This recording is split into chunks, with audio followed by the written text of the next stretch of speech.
This is the BMW i3, the first full mass-produced electric car from BMW. Now, BMW has had electric prototypes in the past. They've even had the electric Mini and other electric cars used in test markets to finally get to this mass-produced car.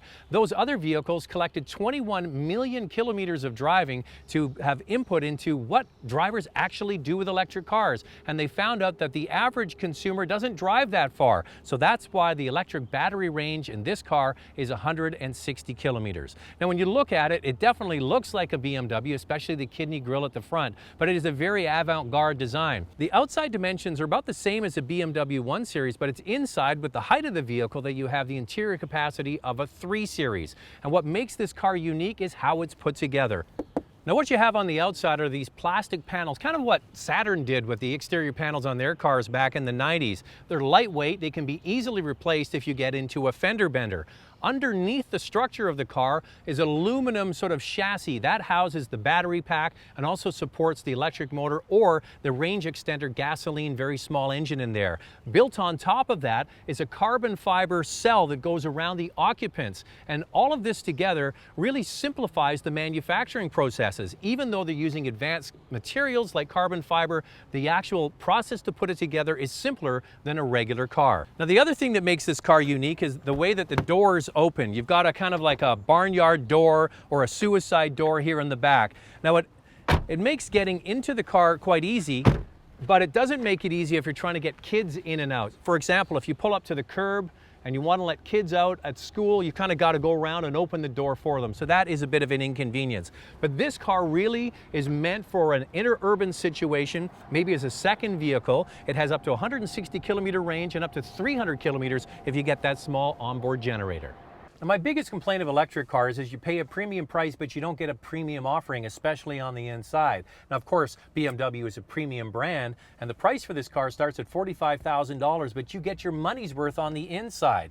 Now, there's recycled materials in this car, of course. If you get the base cloth seats, they're 100% recycled material. Then the mid-level trim gets half leather, half cloth, and this top model has full leather seats. About 25% of all the materials inside the cabin comes from recycled materials.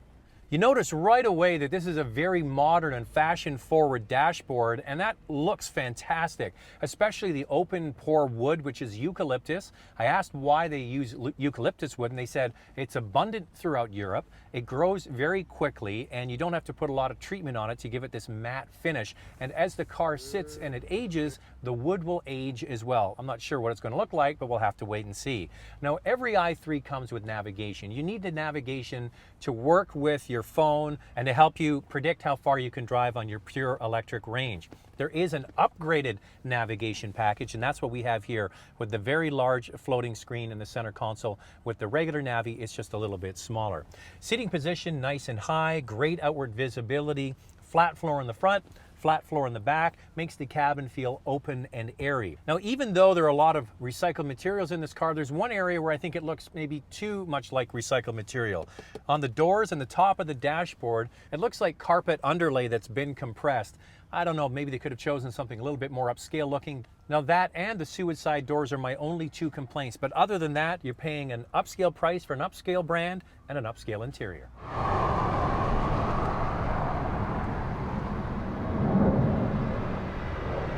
Now, BMW has had some beta testers out in the marketplace all the way back since 2009. They had the Mini Electric, a limited number of owners with that vehicle, and in 2011 they had the Active E electric BMW, and 21.5 million kilometers later they studied the driving habits of those individuals, and they found out that the average daily commute was just 47 kilometers. And then when they did a study of people who are potentially going to buy the i3 and told them what their average everyday commute is, 77% of the people that responded to that survey drive less than 60 kilometers a day. So that's why the range of this vehicle has been set at 160 kilometers. You make a longer range, you make a heavier car. This car is just over 1,100 kilograms, and it has a very capable power plant.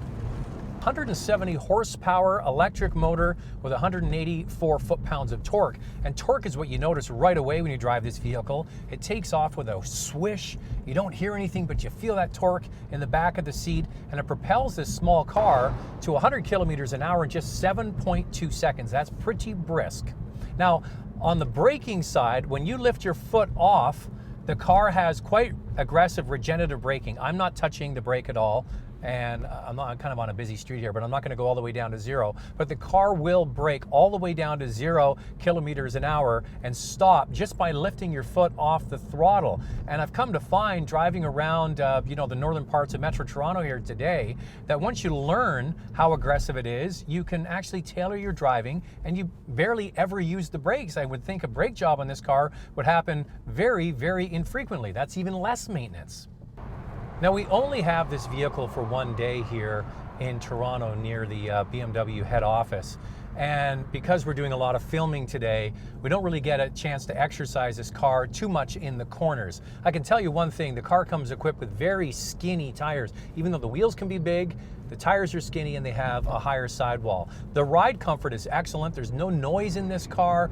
It's very reassuring feeling on the road. It feels like a quality machine, and outward visibility is fantastic. So for people that want an everyday commuter, you're going to get the benefit of being able to see the road. It feels like a comfortable, solid car. It's very smooth and refined, but it also feels, at the essence, still like a BMW.